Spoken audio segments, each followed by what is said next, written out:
వీక్షకులందరికీ నమస్కారం. ముందుగా రైతు సోదరులకి గుడ్ న్యూస్.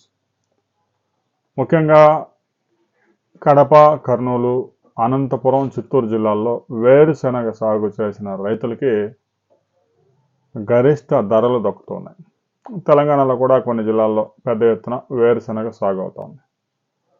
మహబూబ్ నగర్, ఉమ్మడి నల్గొండ జిల్లాల్లో కూడా వేరుశెనగ పెద్ద ఎత్తున సాగు అవుతోంది. గడిచిన ఏడాది దడలు లేక రైతులు చాలా ఇబ్బందులు ఎదుర్కొన్నారు. విస్తీర్ణం తగ్గింది. ఈ ఏడాది వాతావరణం కూడా అనుకూలించింది, వర్షాలు కూడా అనుకూలించడంతో దిగుబడులు కూడా ఆశాజనకంగా ఉన్నాయి.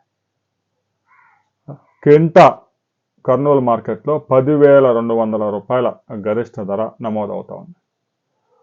మహబూబ్ నగర్ జిల్లా నాగర్ కర్నూలు మార్కెట్లో కూడా మంచి ధరలు నమోదవుతున్నాయి. 9,700 నుంచి 10,600 ధర దక్కుతా ఉంది రైతులకి.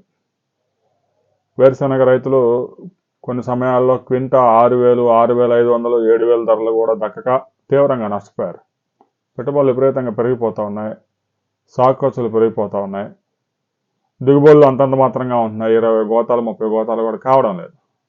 దీంతో రైతులు వేరుశెనగ సాగు చేసే రైతులు కొంత ఆలోచనలో పడిపోయిన సమయంలో మంచి ధరలు దక్కాయి. రైతుకి 10,000 పైగా ధర దక్కుతూ ఉంది. వేరుశెనగ సాగు విస్తీర్ణం కూడా ఇంకా పెంచాల్సిన అవసరం ఉంది. సాగునీటి సదుపాయం ఉన్న రైతులు, సారవంతమైన భూములు ఉన్న రైతులు వేరుశెనగ సాగు చేయాలి. ఎందుకంటే ఖరీఫ్లో సాగు చేసుకోవచ్చు, రబీలో సాగు చేసుకోవచ్చు. స్వల్పకాలిక పంట 4 నెలల్లో చేతికి వస్తుంది. రైతులకు కూడా గణనీయంగా ఆదాయం ఉంటుంది. అధిక దిగుబడులు ఇచ్చే వంగడాలు కూడా అందుబాటులో ఉన్నాయి.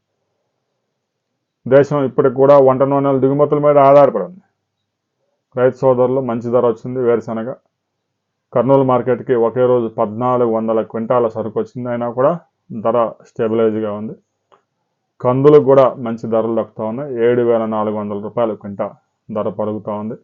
ఇక వాము కర్నూలు జిల్లాలో కొన్ని ప్రాంతాల్లో సాగు చేస్తూ ఉంటారు. వాము గరిష్టంగా 28,000 రూపాయల ధర క్వింటాకి దక్కింది. రైతు సోదరులు ఈ 3 పంటల విషయంలో ఆనందంగా ఉన్నారు. మరికొన్ని పంటల ధరలు, కూరగాయల ధరలు కానీ, ఉల్లిగడ్డల ధరలు కానీ కొంచెం దారుణంగా తయారైనాయి.